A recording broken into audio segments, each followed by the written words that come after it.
कि शिक्षा किसी की मोहताज नहीं होती है और पूत के पाँव पालने में दिखाई दे जाते हैं। बात हम करते हैं कटनी जिले में स्थित बालाजी नगर में। आज शिक्षा की मैं बात इसलिए कर रहा हूँ कि अगर Madhya Pradesh higher senior secondary school certificate 2020 में अंकित गुप्ता ने जिस प्रकार से अपने समस्त अध्ययन और अध्यापन की समस्त व्यवस्थाओं को जिस प्रकार से परिलक्षित करते हुए HSSC में 91% अंक प्राप्त करके वास्तविकता में अपने घर का वो दीपक बना कि जिसको वास्तविकता में सुन करके एक बार मैं भी मंत्रमुग्ध हो गया। बात शिक्षा की इसलिए कर रहे हैं कि आज की शिक्षा जिस प्रकार से महंगी हो चुकी है, लेकिन बगैर किसी ट्यूशन के, बगैर किसी कोचिंग संस्थान के अंकित गुप्ता ने 2020 की हायर सेकेंडरी स्कूल में जिस प्रकार से 91% प्राप्त करके अपने घर का, अपने माता पिता का जिस प्रकार से नाम और सम्मान, पद प्रतिष्ठा तो बात की बात होती है, लेकिन वास्तविकता में सम्मान ही सब कुछ होता है। आइए मैं आज अंकित गुप्ता जी से ही बात करता हूँ। हमारे सामने अंकित गुप्ता जी हैं। अंकित, तुमने जो पढ़ाई की तैयारी किया, एक तरह से जो प्रिपरेशन तुमने किया, तो तुम्हारा लक्ष्य क्या था? मेरा लक्ष्य 12th में वैसे तो मेरिट था, लेकिन मेरिट इस बार प्राप्त नहीं हो सकी और पढ़ाई इस बार थोड़ा डिस्टर्ब हो गई थी बीच में। पढ़ाई क्यों डिस्टर्ब हो गई? पढ़ाई थोड़ा स्कूल में हम लोग एक अटल टिंकरिंग लैब आए थे, तो उसमें मैकेनिकल वर्क होता था, तो हम लोगों ने उस पर थोड़ा ज़्यादा ध्यान दे दिया था। और इस साल कॉम्पिटिशन्स में हमने नेशनल लेवल तक गए थे, इस कारण उसकी तैयारी में इसकी तैयारी थोड़ा कम। अंकित जी, शिक्षा कहाँ से प्राप्त कर रहे हैं आप? मैं शिक्षा सरस्वती उच्चतर माध्यमिक विद्यालय न्यू बस्ती कटनी से प्राप्त कर रहा हूँ। अंकित जी, आपको समस्त विषयों में, आप PCM ग्रुप से हैं जी। Physics, chemistry, mathematics. जी। मैथमेटिक्स में आपका 100 में से 97 मार्क्स आपने अचीवर किया है और सारे सब्जेक्ट में आपने डिस्टिंक्शन प्राप्त किया है। जी। तो इस शिक्षा का जो आपने ये अंक अर्जित किया है, तो आप अपने किस गुरु को यह श्रेय प्रदान करना चाहते हैं? वैसे तो श्रेय सभी आचार्य जी को है। मैथ के लिए मैं प्रमोद पांडे आचार्य जी को श्रेय देना चाहूँगा।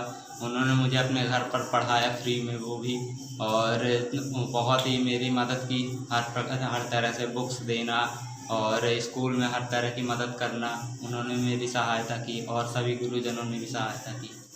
आपकी इस शिक्षा में माता पिता का योगदान कहाँ तक है? माता पिता जी का योगदान तो अब बहुत ही होता है। उन्होंने मुझे घर में प्रॉब्लम होते हुए भी मुझे प्राइवेट स्कूल में पढ़ाया और कटनी के नंबर 1 हिंदी मीडियम स्कूल में पढ़ाया, जहाँ की फीस भी बहुत महंगी, फिर भी उन्होंने स्ट्रगल किया और मुझे 12वीं तक पढ़ाया और आगे भी पढ़ाने की प्रयास कर रहे हैं। हमारी जैसा मैं आया हूँ अंकित जी। तुम्हारा जो इकोनॉमिक आर्थिक दृष्टिकोण से अगर देखा जाए, तो वास्तविकता में अपन आपकी स्थिति परिस्थिति को देखते हुए, लेकिन फिर भी माता पिता ने आपके समस्त अध्ययन के सामान और पूरी किताबें उपलब्ध कराएं। पिताजी आपके क्या करते हैं? मेरे पिताजी लाल चना का ठेला लगाते हैं बस स्टैंड में। पिताजी कहाँ हैं आपके? मेरे पिताजी, ये अंकित जी के पिताजी हैं। भाई साहब, आपका नाम? लाल बिहारी गुप्ता। लाल बिहारी भाई साहब, आपको भोपाल तक की तरफ से ढेर सारी हार्दिक शुभकामनाएं। लाल बिहारी जी, आपका लड़का वास्तविकता में ये भोपाल तक मैं जिस शिक्षा से मैं भी जुड़ा हूँ और शिक्षा की परिभाषा चरितार्थ आपका लाडला कर रहा है। मैं लाडला इसलिए कह रहा हूँ कि आपकी आर्थिक स्थिति उतना संपन्न नहीं है, लेकिन फिर भी आप अपने लाडले के लिए, पढ़ाई के लिए समस्त व्यवस्थाओं को उसके सामने ले आकर के रखते हैं और फिर भी आपका लड़का मध्य प्रदेश इंटरमीडिएट सर्टिफिकेट में 91% प्राप्त किया है। इस पे आप क्या कहना चाहते हैं? अब इसमें हम कहा करें, हमारी तो हम पढ़े लिखे है नहीं, और अब बोले पढ़ना है तो हम पढ़ाए। अच्छा, रीजन ये हो रहा है कि जो आपका उदर पूर्ति करने का जो लाई और चना का ठेला लगाते हैं, तो उससे तो परिवार चलाने में काफ़ी कठिनाई आती है, लेकिन उसके बावजूद भी अंकित की पढ़ाई के लिए भी आप कुछ धन संग्रह करते होंगे, तो मतलब विभिन्न प्रकार की परिस्थितियां तो उत्पन्न होती हैं। तो होती है। कितने लड़के हैं आपके? 4 हैं, 2 बच्चा 2 बच्ची। 2 बच्चा 2 बच्ची।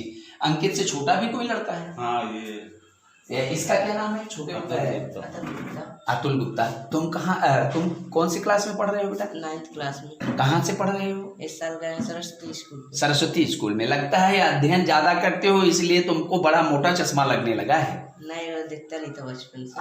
अच्छा। इस प्रकार से आपने देखा कि शिक्षा का दीपक वास्तविकता में जिस घर में जलता है, तो दीपक का जलने का मतलब ही होता है प्रकाश देना।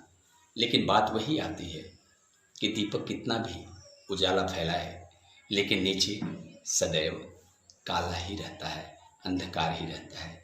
तो नीचे अंधकार का तात्पर्य सिर्फ मेरा ये है कि अंकित ने तो अपने घर में अंधकार दूर करने के लिए ठान लिया है, लेकिन अंकित की परिस्थितियाँ, परिवेश अभी ठीक जिस प्रकार से संघर्षमय हैं, मैं आशा करता हूँ कि अंकित गुप्ता जैसे लाडले और प्रवीणता सूची में अपना नाम दर्ज कराने के लिए जिस प्रकार से बिल्कुल समस्त चैनों को तोड़ने के लिए प्रतिबद्ध हैं, एक न एक दिन यही अंकित गुप्ता कटने के लिए नाम रोशन करेगा। मेरी ढेर सारी शुभकामनाएं अंकित गुप्ता जी के लिए। अंकित गुप्ता जी के माता पिता को मैं राकेश तिवारी, भोपाल तक। जय हिंद, जय भारत।